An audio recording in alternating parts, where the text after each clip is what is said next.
a bitch, guys, but I'm over here in Mineral Wells, Texas. I'm about 2 hours or about an hour and a half past Dallas, about 40 minutes past Fort Worth, give or take. I just went to the Texas Civil War Museum again. I went and got a couple things from my dad. I got him a Ulysses S. Grant in a Robert E. Lee pocket watch, and now I'm headed to the National Vietnam Veteran War Museum.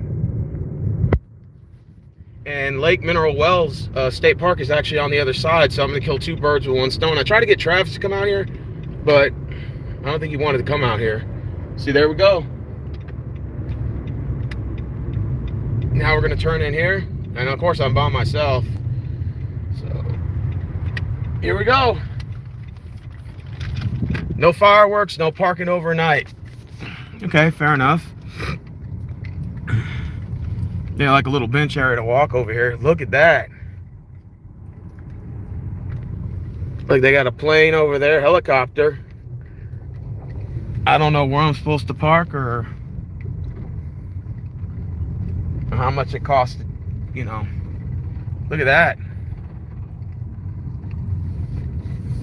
United States of America. This is so cool, man. Vietnam War corporate headquarters. Okay. Look at all these cars and tanks they got over here, guys. This is pretty cool. The National Vietnam War Museum. Look at that. We're about to get out and take a look at all this stuff.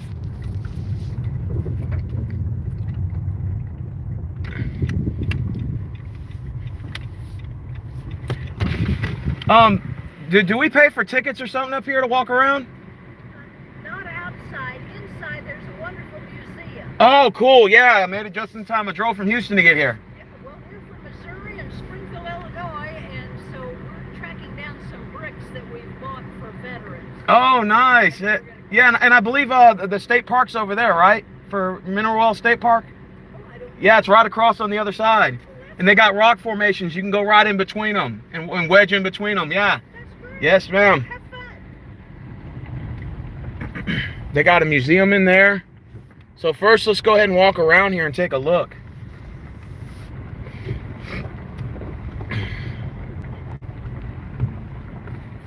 Let's park first. This is the National Vietnam Museum right here. Damn, she drove from Missouri. Let's go ahead and get my stuff out. It's kind of hot out here.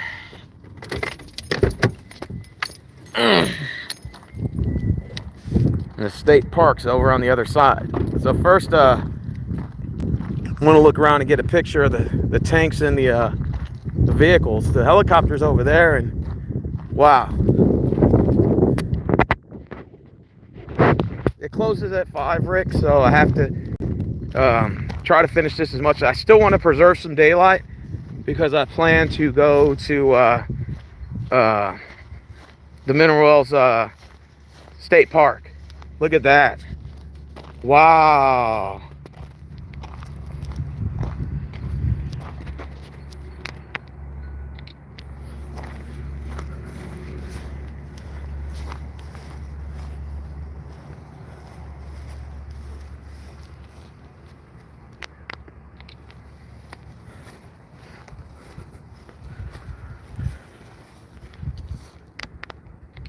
Getting some good pictures.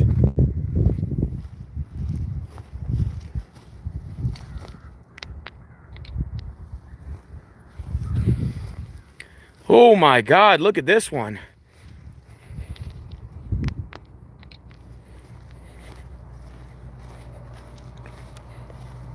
Look at her.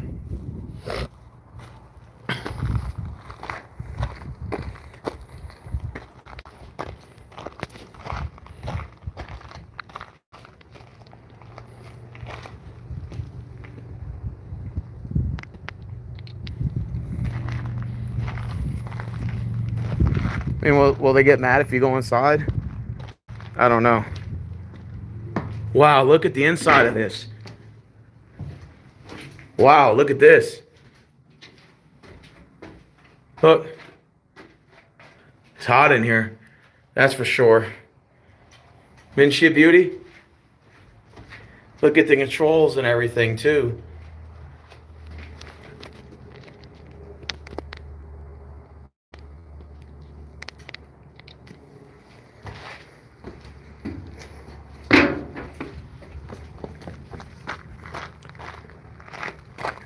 Look at the wheels on this bad boy.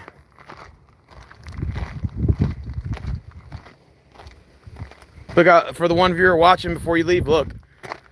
I was just literally inside of here. Look. It's the inside of it. Look at it. Ain't she a beauty?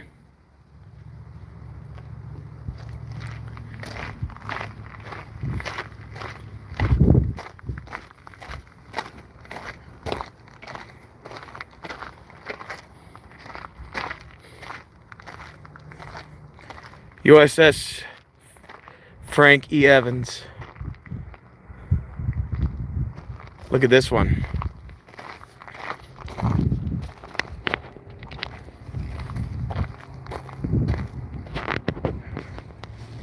We're not allowed to go on the boat, but look.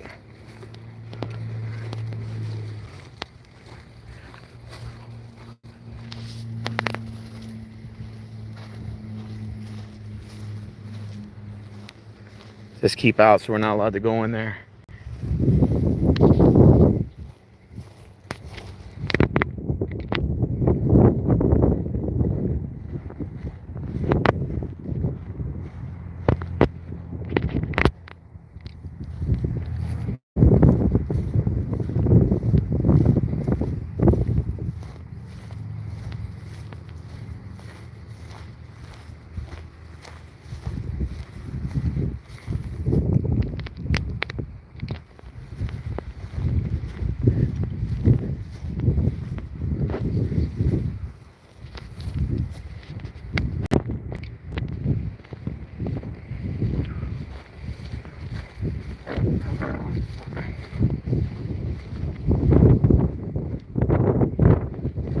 This is so cool, man. Look at her.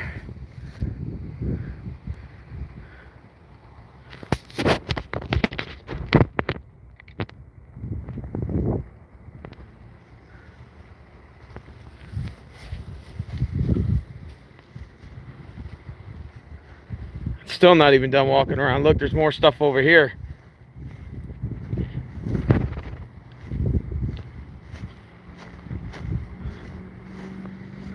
I wonder if these are actual vehicles that are that were used during the Vietnam War.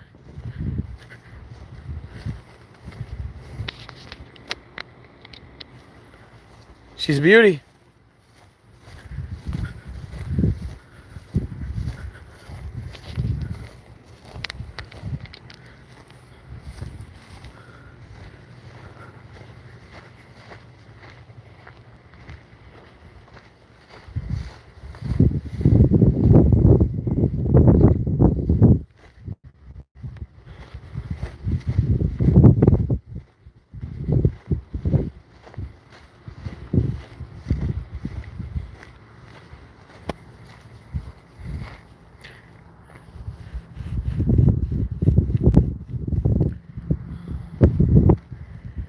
Like reading, but I'll read this one. Tribute to Fort Walters and helicopter pilots. 1951, this property was used for fixed wing instruction and was known as Walters Air Force Base. In 1956, it was activated by U.S. Army to train helicopter pilots. In 1963, it became a permanent post and was known as Fort Walters.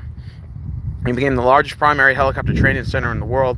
By the time Fort Walters officially closed, over 40,000 student pilots had received their wings from this post. Approximately 1963, Mr. Perry of the Perry Equipment Company donated this playground helicopter to the city of Mineral Wells to pay tribute to Fort Walters as a primary helicopter training center to the pilots that came through this post.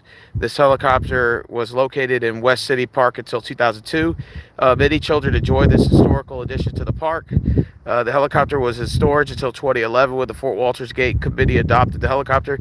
Gary and Jacqueline Mann graciously refurbished, painted, and placed the helicopter at Fort Walters Historical Park in 2012, dedicated to the Medal of Honor Day of Mineral Wells, March 23, 2012.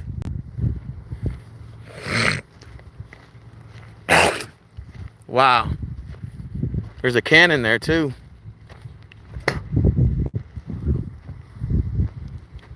They even got more trucks out there and boats out there. I mean, just really one more truck out there. I kind of noticed, but we'll make it towards this way before we go in the actual museum. And then after that, we're going to the State Mineral Wells State Park. And that's mainly where I want to go next. And after that, head back to go hang out with Travis, you know, because I'm probably leaving tomorrow. It's going to be my last day.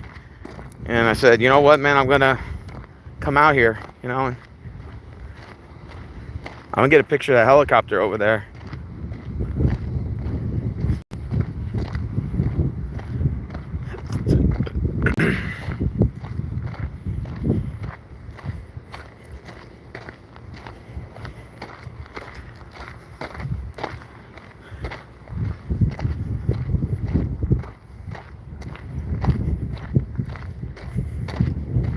Make my way around here. Give me a minute. Ooh, it's hot out here. I needed some daylight because I got to go to the state park after this. After I go to that state park, man, I'm going to head back to Dallas, man. I'll see if Travis wants to do something. Freaking tired. This driving sucks, man, but it's worth it when you come out to places like this. I really like it out here. This is something like this is the headquarters or something like that. Freedom is not free. Oh, I believe it.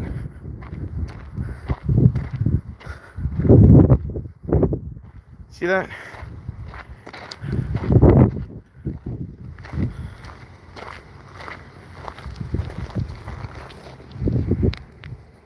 I had to take a picture of that.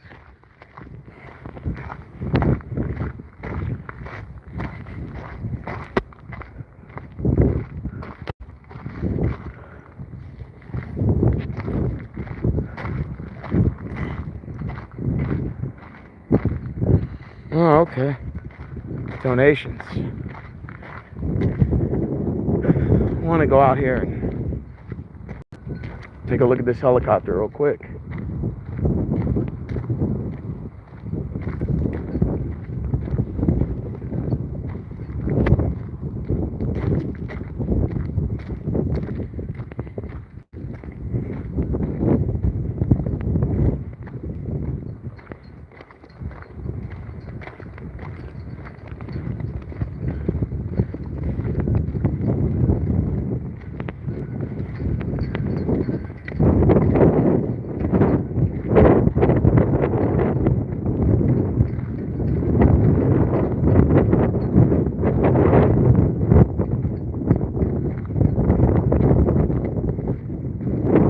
Yeah, United States of America. Look at this one.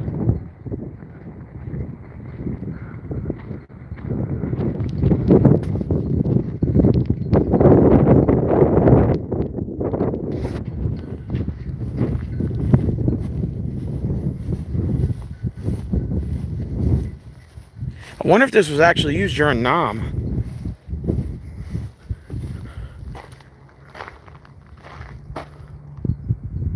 Look at that.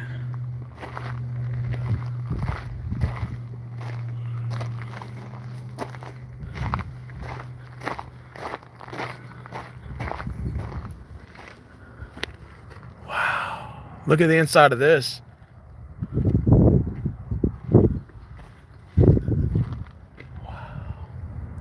So cool, man.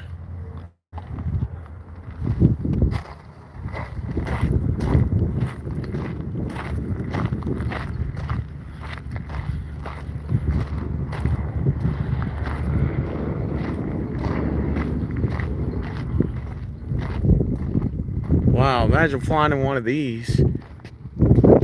Serial killer, man. I'm over here at the Vietnam War Veterans Museum. These were actually used during Vietnam. what you're looking at right now, this plane was used during Nam. Look at it. I'll even put the camera in here so you can see it. The inside of it. It's kind of hard to see.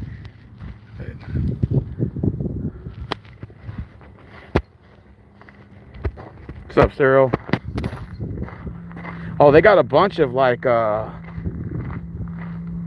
bunch of vehicles and all types of stuff. There's another helicopter up there. Yeah.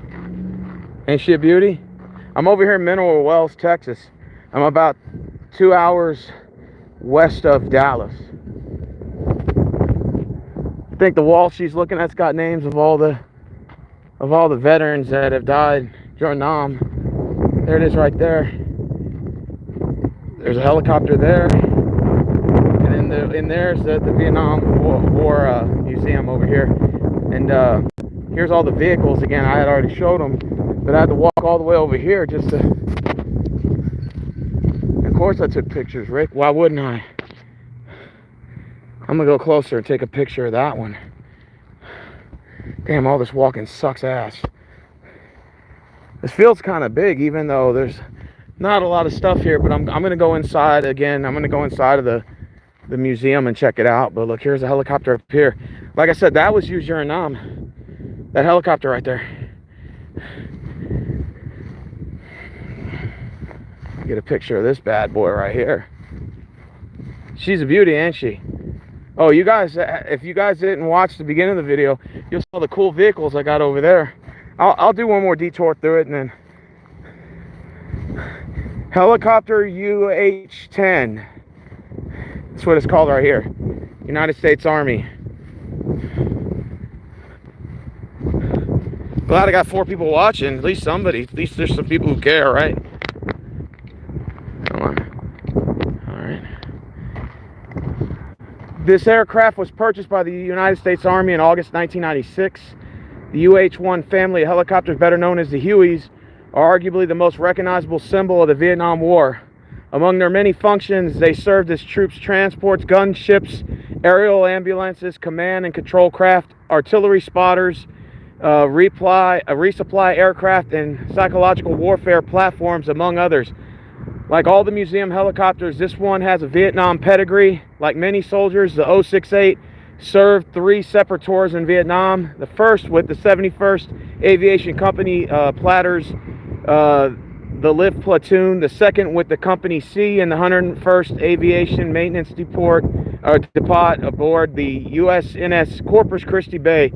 During its service life, 068 also served as Fort Sill, Oklahoma, Fort Belvidere, Virginia, Fort Knox, Kentucky, Fort Stewart, Georgia, Fort Beijing, Georgia, at the Army Aviation Center and School at Fort Rucker, Alabama. In addition to its service to the United States, it served with the 44th Engineer Group in Thailand for 3 months in 1968, with the 311th Armored Cavalry Regiment in Germany in 1974 and 1975, and was on loan to NASA from October 1973 through March of 1974. During its Vietnam tours, the aircraft was involved in a number of incidents ranging from hard landings to hostile fire. While in cases the aircraft was repaired in country and put back into service, there was 1 casualty sustained during the first reported incident. On December 8, 1966, the 8th aircraft from the Rattler platoon of the 71st Aviation Company was ferrying troops from the 5th Infantry Division, mechanized from the field location in its area known as the Hobo Woods, northwest of Saigon, to an airstrip at nearby Trung Lap, about a mile or so west of the pickup point. This area was well-known enemy stronghold at the time, according to the Rattlers and Firebirds by Chuck Carlock, who served as the unit as a gunship pilot in the Firebirds. Platoon 065 168 was the lead ship for the Lift Platoon during the 8th Ship Combat Assault. The crew of the aircraft consisted of Major George Jackson as the pilot, Captain Doug Hopkins as the aircraft commander, Specialist 4th Class Ernest Palmieri as the crew chief, and Specialist 4th Class David McDaniels as a door gunner. As the flight left the pickup zone PZ, a Firebird pilot reported the Rattler flight had been receiving fire from a small school behind the PZ and the airstrip. The gunships avoided the firing on the schoolhouse because they could see a number of small children enter near the school. On the third departure from the PZ, while flying low level, the flight took heavy fire from the schoolhouse. This time the gunships did open fire on the schoolhouse and silenced the enemy's automatic weapons, but it was too late for the SB-4 Palmieri 065068 had taken 2 hits from the weapons in the schoolhouse, and both hit Ernie Palmieri. As soon as they realized Palmieri had been hit, the pilots advised the rest of the flight they were breaking out of the formation and proceeded directly to the field hospital at nearby Chu Chi base. They called ahead and had an ambulance waiting, but no one availed. This well-liked, trusted, and knowledge crew chief, an admirable young man from New York City, had died instantly doing to the job he loved. Another helicopter crew chief in Vietnam was Jerry Staggs, the project manager for the Huey project. Jerry was assigned to the 282nd Assault Helicopter Company in Vietnam and restored 6510068 in his unit colors. While the aircraft never served with this unit, it was meant to serve as a representative of all the Hueys and units that served in Vietnam, honoring all the men who served them, especially the Yuri Palmieris of the world, who would be with us today in the spirit as we lift this aircraft to its place of honor. There it is.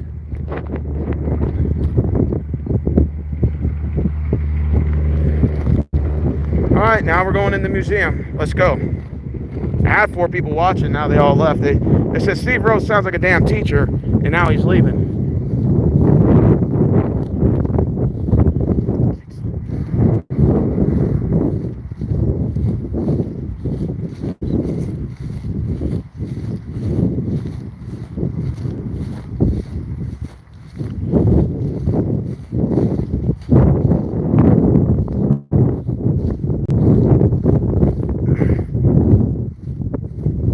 There's some statues over there too.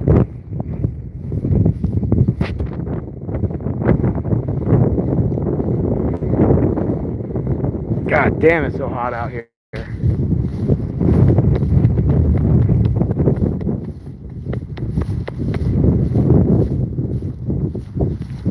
Yeah, we're gonna go check the museum out, Rick, and then like I said, you guys rewind back to the beginning of the video, you guys are gonna see all the cool vehicles and stuff and tanks and over there. I'm going to the museum right now.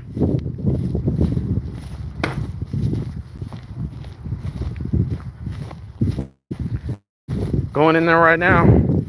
Yeah, I wish Travis would have came, but it's all good. I ain't tripping. Man, that car's driven almost 3,000 miles. I put almost 3,000 miles on that car. I'm probably due for another oil change by the time I get back.